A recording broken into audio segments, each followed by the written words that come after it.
દેશના સામાન્ય અને ગરીબ પરિવારોને સરકાર દ્વારા રેશન શોપ મારફતે અનાજ આપવામાં આવી રહ્યું છે અને આ સુવિધાને આધુનિક બનાવતા હવે સરકાર દ્વારા રેશન કાર્ડ ધારકોને 24 કલાકમાં કોઈપણ સમયે લાઇનોમાં ઊભા રહ્યા વગર અનાજ મળી શકે તેવા અન્નપૂર્તિ એટીએમ સેવાનું રાજ્યમાં પ્રથમવાર ભાવનગર ખાતે કેન્દ્રીય રાજ્યમંત્રી નીમુબેન બાંભણિયાના હસ્તે પ્રારંભ કરવામાં આવ્યો છે।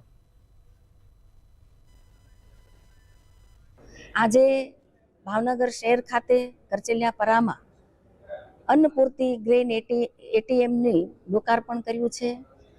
આ મશીનથી જેમ એટીએમમાંથી લોકો 24 કલાક ગમે ત્યારે પોતાના પૈસા લઈ શકે છે, એ પ્રકારે આ ગ્રેન એટીએમથી લોકો પોતાનો મળવાપાત્ર રેશન એને મળવાનું છે।